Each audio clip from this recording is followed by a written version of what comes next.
देख बहू, मेरी बातों का बुरा मत मानना और अपनी माँ को पहले ही बता देना कि हमारा टेस्ट कैसा है, हम कैसी चीजें पसंद करते हैं।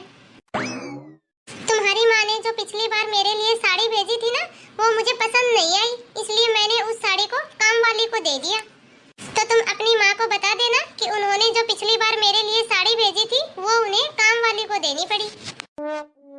कम से कम हमारा स्टेटस देखकर ही गिफ्ट भेजे, या फिर गिफ्ट भेजने की जरूरत ही क्या है, रहने दे गिफ्ट।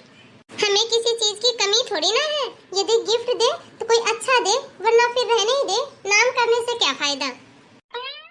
अरे मम्मी जी, मेरी मम्मी की पसंद तो बहुत ही अच्छी है, आपको पता नहीं है। यदि मेरे मायके में किसी को भी कोई भी सामान लेना होता है ना, तो मेरी मम्मी को ही साथ लेके जाते हैं। उन सब का तो कहना है कि मेरी मम्मी की पसंद बहुत ही अच्छी है। यहाँ तक कि यदि मेरी बुआ जी को भी कोई भी सामान खरीदना हो तो वो भी मेरी मम्मी को साथ ले जाकर ही मार्केटिंग करती है।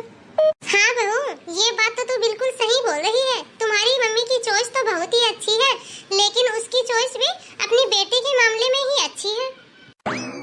मतलब? आपका क्या मतलब है मम्मी जी? देख बहू, तुम्हारी मम्मी ने पैसा तो खर्च किया ही, लेकिन कपड़ों में मजा नहीं आया। कोई बात नहीं मम्मी जी, यदि आपको मेरी वाली साड़ी इतनी ही पसंद आ रही है तो आप मेरी साड़ी रख लीजिए। मुझे तो आपकी साड़ी भी बहुत पसंद है। ये लीजिए मम्मी जी, आप ये वाली साड़ी रख लीजिए। मम्मी जी ने जो आपके लिए साड़ी खरीदी थी वो आपकी उम्र के हिसाब से खरीदी थी। बहू, उम्र के हिसाब से मतलब मैं तुम्हें इतनी बूढ़ी दिखती हूँ क्या? वो तो मैं सस्ती धस्ती नहीं हूँ। यदि तुम्हारे साथ अच्छे से तैयार होकर चलूँ ना, तो लोग ये ही कहेंगे कि देखो देखो, दोनों बहनें जा रही हैं। क्या मम्मी जी, आप भी ना?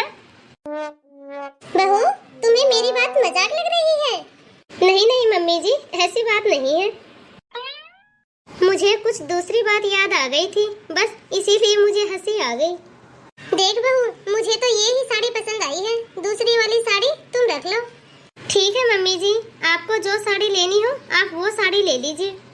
देख बहू, अब तुम्हारे मायके से तो त्योहार आ गया है, अब मुझे भी तैयारी करनी पड़ेगी अपनी बेटियों के लिए त्योहार भेजने के लिए। बस अब 1-2 दिन में फोन आने वाला है उनका, अब ये ही बोलेंगे कि मम्मी ने अभी तक त्योहार नहीं भेजा। अब बहू एक काम करना, एक-एक साड़ी और एक-एक सूट तुम भी निकाल देना, क्योंकि ये कहा जाता है कि जो जितना बहन बेटियों को देता है ना, उसके घर में उतनी ही ज्यादा बरकत होती है।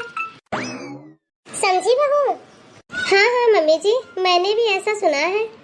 अच्छा तो बहू, अब एक काम कर, मुझे भी मार्केट जाना है। तुम एक काम करो, ये सब सामान एक जगह रख दो और इस साड़ी को तुम खास तौर से संभाल कर रखना, कहीं बाद में ये नहीं बोलना कि ये साड़ी यहाँ वहाँ हो गई है।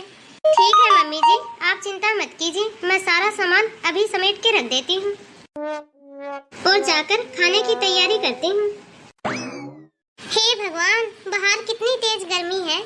बहू, मेरे लिए 1 गिलास पानी तो लेकर आना। और हाँ बहू, ये कपड़े भी देख लेना आके, मैं मार्केट से लेके आई हूँ।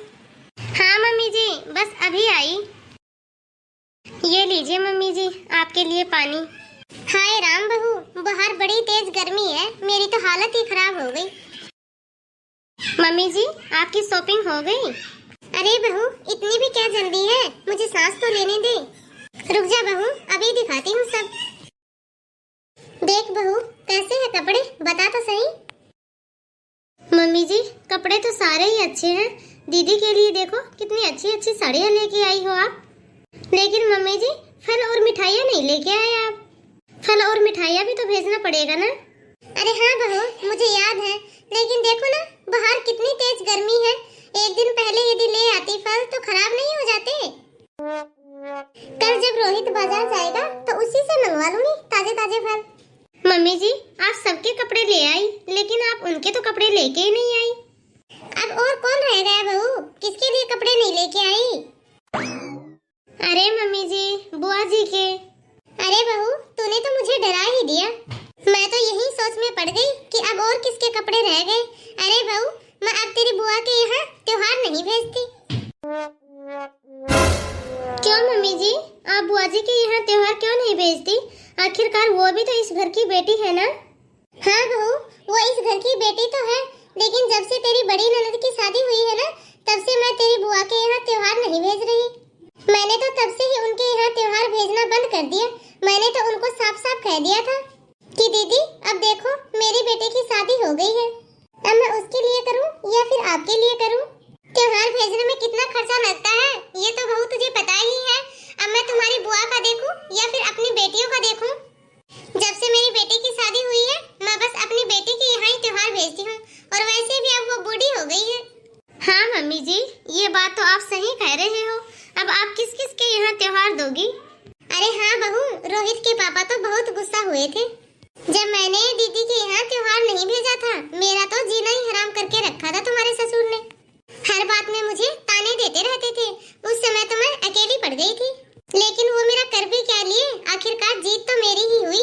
मैंने जो चाहा वही किया इस घर में। हाँ मम्मी जी, आपने बिल्कुल ठीक किया। मेरी भी तो बिटिया है, जब तक मेरी बिटिया की शादी नहीं हो जाती तब तक आप दीदी को खूब दो, जितना भी चाहो उतना दो, आपकी कोई मनाही नहीं है। लेकिन जैसे ही मेरी बिटिया की शादी हो जाएगी तो दोनों दीदियों के यहाँ त्योहार देना मुझे छोड़ना ही पड़ेगा। क्या? तुम ये क्या बोल रही हो बहू?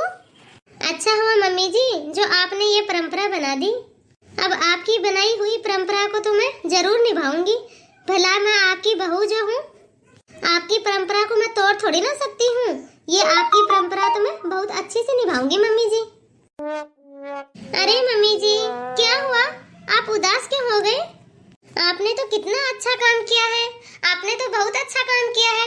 आपने तो एक नई परंपरा बनाई है। बहू, आज तूने जो भी कहा है ना, मुझे अपनी सास की याद आ गई।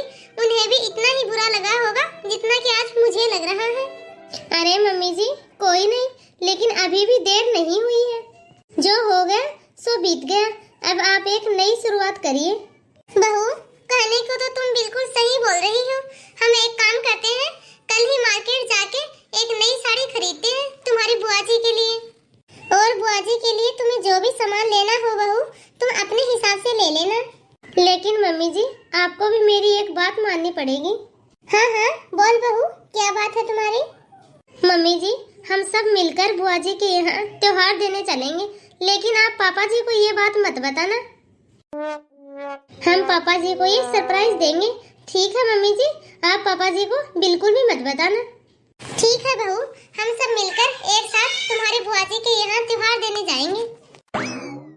आपने मेरी बात को समझा, इसके लिए आपका बहुत बहुत धन्यवाद मम्मी जी। मैंने तो बस आपको अपनी गलती का एहसास करवाया है।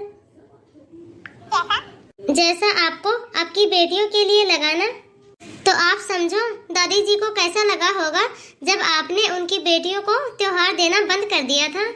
माँ बाप के बाद भैया और भाभी से ही तो मायका होता है। आप ही तो बोलते हो मम्मी जी कि बहन बेटियों को देने से घर में ज्यादा धन आता है, घर में बरकत होती है।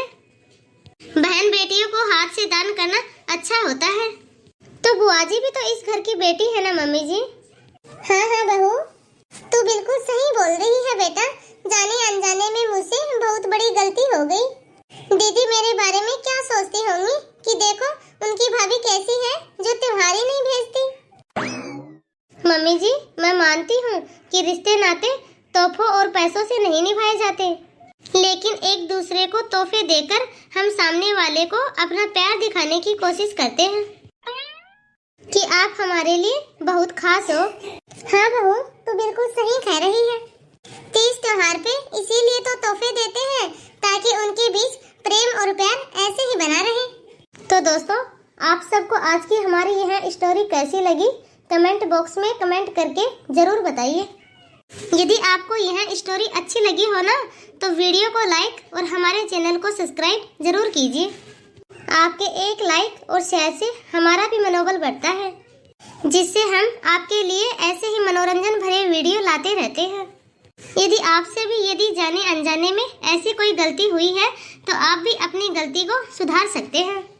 आप सबका इस बारे में क्या कहना है कमेंट बॉक्स में कमेंट करके हमें जरूर बताइए। तो फिर चलिए दोस्तों, मिलते हैं आपसे अगले वीडियो में। तब तक आप इस कहानी को देखिए और एंजॉय कीजिए, ताकि आपका प्यार हमें ऐसे ही मिलता रहे। धन्यवाद दोस्तों, मिलते हैं अगले वीडियो में।